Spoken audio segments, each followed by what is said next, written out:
Hello दोस्तों, GD के analysis channel में आपको बहुत बहुत स्वागत है। आज इस वीडियो में बात करने वाले वेदांता स्टॉक के बारे में।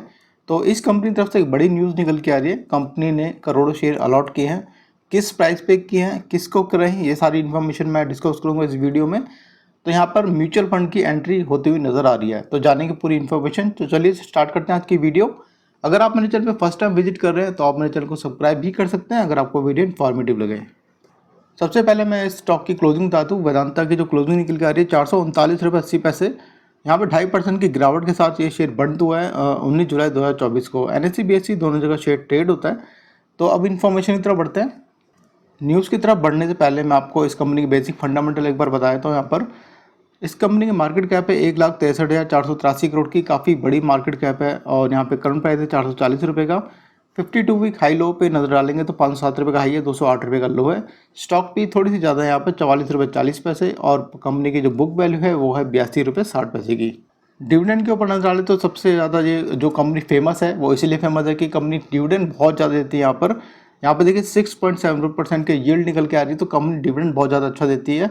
और रिटर्न ऑन कैपिटल एम्प्लॉयड और रिटर्न ऑन इक्विटी सबसे ज़्यादा इंपॉर्टेंट होता है, ये देखना। तो यहाँ पर रिटर्न ऑन कैपिटल एम्प्लॉयड जो चल रहा है 21% चल रहा है और ROC चल रहा है 10.5% के आसपास। तो यहाँ पर बहुत ही ज़्यादा अच्छा, मैं बोलूँगा कि ROC काफ़ी ज़्यादा यहाँ पर अच्छा नज़र आ रहा है। फेस वैल्यू है 1 रुपये की। कंपनी के पास जो टोटल एसेट है और कर्जा है वो देख लेते हैं। यहाँ पर देखिए कंपनी के पास जो टोटल एसेट है वो है 1,88,118 करोड़ के, जो काफ़ी ज़्यादा अच्छा है। यहाँ पर डेट टू इक्विटी रेशियो देखिए यहाँ पे 2.85 है, क्योंकि इसका जो कंपनी के ऊपर जो कर्जा है वो 87,706 करोड़ का है। तो इसका मतलब है कंपनी के ऊपर जो कर्जा है वो बहुत ज़्यादा है, इसलिए ये डेट टू इक्विटी रेशियो है 2.85% से ऊपर निकल चुका है। यहाँ पर मैं बोलूँगा 1.50 होता है जिसका, वो बहुत ज़्यादा ख़राब स्थिति मानी जाती है। तो यहाँ पर आप देख सकते हैं 2.85% है, तो इसको काफ़ी ज़्यादा ख़राब स्थिति कह सकते हैं। लास्ट क्वार्टर के जो रिजल्ट आए थे 21% गिर के आए थे। तो यहाँ पर ये जो कंपनी है एक तो डिविडेंड अच्छा देती है, बट यहाँ पर जो कंपनी फंसी हुई है वो इसलिए फंसी हुई है कि यहाँ पे कंपनी के पास जो कर्जा है वो बहुत ज़्यादा है, इसलिए कंपनी के शेयर में ज़्यादा मूवमेंट देखी नहीं जाती। अब कंपनी के होल्डिंग पैटर्न देख लेते हैं। तो यहाँ पे देखिए प्रमोटर की होल्डिंग है 59.30%, जो एक ठीक ठाक होल्डिंग पैटर्न है। पर यहाँ पे सबसे बड़ा नेगेटिव पॉइंट है कि कंपनी के जो प्रमोटर हैं उन्होंने अपनी 100% होल्डिंग को प्लेज करा रखा है, मतलब गिरवी हुआ रखा है। तो ये सबसे बड़ा माइनस पॉइंट होता है। तो यहाँ पे मैं बोलूँगा 25 से 30% को एक एवरेज मान सकते हैं कि कंपनियां रखती हैं जो प्रमोटर होते हैं। पर यहाँ पे 100% का जो प्लेज रखना है वो ज़्यादा खतरनाक यहाँ पे साबित होता है। तो इसलिए इस कंपनी को बहुत ही ज़्यादा रिस्की कंसिडर करते हैं। चेंज इन प्रमोटर होल्डिंग, तो यहाँ पर पिछले 3 महीने के अंदर यहाँ पर दिखाया गया है कि पिछले 3 महीने में यहाँ पर प्रमोटर अपनी होल्डिंग को कम करा है, -2.64% कम करते हुए नजर आ रही है। पब्लिक की होल्डिंग है 15.5% की, और यहाँ पे FIs की भी होल्डिंग नजर आ रही है। तो FIs की होल्डिंग है 10% के आसपास। DI की भी यहाँ पे होल्डिंग है 14.80% के आसपास। चेंज इन FI होल्डिंग और चेंज इन DI होल्डिंग, तो यहाँ पर देखिए जो ऊपर कम आपको नज़र आ रहा है कि इसमें घटाए है प्रमोटर ने, तो उसके जगह यहाँ पर FI और DI ने एंट्री कर ली है। जैसे यहाँ पे आपको दिखाई दे रहा है कि लास्ट 3 महीने के अंदर FI ने अपनी होल्डिंग को बढ़ाया 1.46% के आसपास, और DI ने भी अपनी होल्डिंग को बढ़ाया है यहाँ पर 1.63% के आसपास। तो यहाँ पर कुल मिलाकर देखिए जो होल्डिंग पैटर्न है एक बैलेंस है, पर यहाँ पे इसके सबसे बड़े माइनस पॉइंट है वो है कंपनी के ऊपर जो कर्जा है बहुत ज़्यादा है, और दूसरा जो प्रमोटर पर जो भी होल्डिंग है वो 100% प्लेज करा रखे, ये एक सबसे बड़ा ड्रॉबैक है इस कंपनी का। अब मैं आपको इसके न्यूज़ की तरफ लेके चलता हूँ। 20 जुलाई 2024 की ये इन्फॉर्मेशन निकल के आ रही कंपनी की तरफ से, और यहाँ पे कंपनी ने क्वालिफाइड इंस्टीट्यूशनल प्लेसमेंट की है अपने शेयर की। करोड़ शेयर अलॉट किए गए हैं, और किस प्राइस पे किए हैं, किसको करे हैं, किस म्यूचुअल फंड को दिए गए हैं शेयर, ये सारी इन्फॉर्मेशन मैं आपको बताऊंगा। तो जैसे कि यहाँ पे कंपनी डिस्क्लोज कर रही है अपना डाटा कि कंपनी ने 440 रुपये में यहाँ पर 19,31,81,818 इक्विटी शेयर अलॉट किए गए हैं। कंपनी ने जो फ्लोर प्राइस रखा था 461 रुपये 26 पैसे का, तो उसमें से कंपनी ने 5% का डिस्काउंट दिया, 4.5% के आसपास डिस्काउंट दिया है। तो ये शेयर का प्राइस बन जाता है 440 रुपये। तो यहाँ पे 440 रुपये में 19,31,00,000 के आसपास यहाँ पे शेयर अलॉट किए गए हैं। और यहाँ पे देखिए जो अमाउंट निकल के आ रहा है 8,500 करोड़ का यहाँ पे कंपनी फंड रेज करती हुई नज़र आ रही है।